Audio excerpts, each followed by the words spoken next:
Hello everyone, আসসালামু আলাইকুম। আজকে আবারও হাজির হয়েছি তানজিনাস কিচেন থেকে আরও একটা রেসিপি নিয়ে। আজকের রেসিপি লাউয়ের পাতায় ইলিশ ভাজা।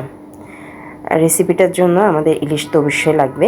একটা ইলিশ সুন্দর করে কেটে কুটে ধুয়ে নিয়েছি। কিছু মশলাও লাগবে, রসুন বাটা, পেঁয়াজ বাটা, হলুদ, মরিচ, অবশ্যই সর্ষে বাটা লাগবে, আর কিছু পেঁয়াজ কুচি করে নিয়েছি। তারপর মাছের মধ্যে মশলাগুলো ভালোভাবে মাখাতে হবে, এমনভাবে মাখাতে হবে যেন মশলা মাছের গায়ে ভালোভাবে লেগে যায়।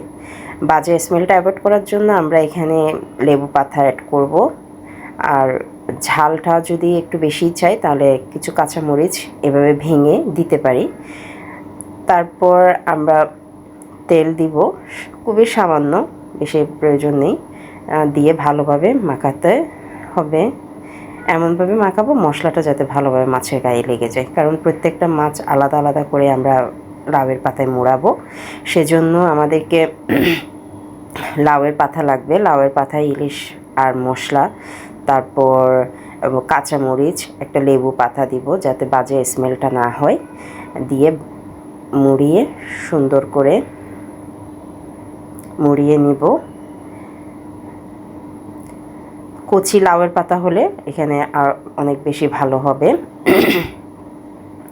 তারপর এইভাবে আরও কয়েকটা মাছ মুড়িয়ে আমি দেখাচ্ছি যাতে আপনাদের সুবিধা হয় কিভাবে মোড়ানো হয়েছে, সেটা যাতে দেখতে বা বুঝতে সুবিধা হয়। এভাবে মুড়িয়ে নিব। আরও একটা দেখাচ্ছি।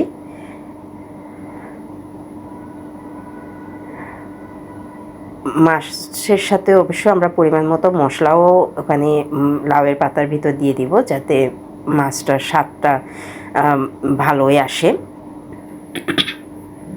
তারপর আমরা চুলায় চলে যাব। চুলায় ফ্রাই প্যানে সামান্য পরিমাণ তেলটা যে যার মতো করে দিতে পারে, কম বেশি।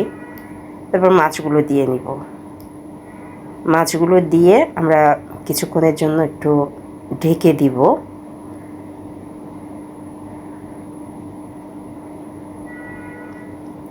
সামান্য 2-1 মিনিটের জন্য ঢেকে দিব। এক পাশ হয়ে গেলে আরেক পাশ উল্টিয়ে দিব।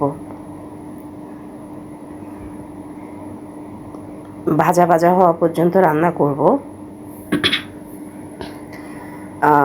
এটা মানে বুঝে নিতে হবে যে লাউয়ের পাতাটা ভাজা ভাজা হলেও মাছটাও ভাজা ভাজা হবে, ওরকমভাবে এটা ভেজে নিব। ভিতরে মশলাটা যাতে ঢুকে সেজন্য আমরা একটা লেবু পাতা দিয়ে আরও কিছুক্ষণের জন্য ঢেকে দিব। এই তো হয়ে গেল আমাদের লাউয়ের পাতায় মাছ ভাজা।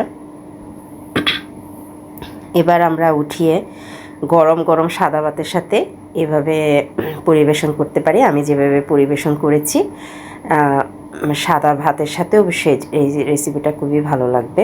আমি কিছু শসা, কিছু কাঁচামরিচ নিয়েছি, খুবই গরম কিন্তু তারপরেও আপনাদের দেখানোর জন্য সাথে সাথে লাউয়ের পাতা থেকে মাছটা বের করে দেখাচ্ছি।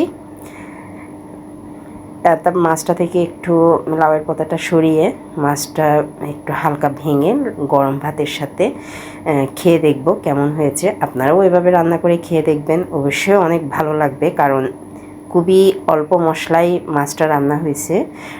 যেহেতু ইলিশ মাছ অল্প মশলা রান্না করলে স্বাদটা খুব ভালো থাকে, ইলিশের স্বাদটা খুব মানে অটুট থাকে, তাই খেতে এবং দেখতে, বিশেষ করে স্মেলটা আমি পাচ্ছি, আপনারা তো পাচ্ছেন না, খুবই সুস্বাদু হয়েছে।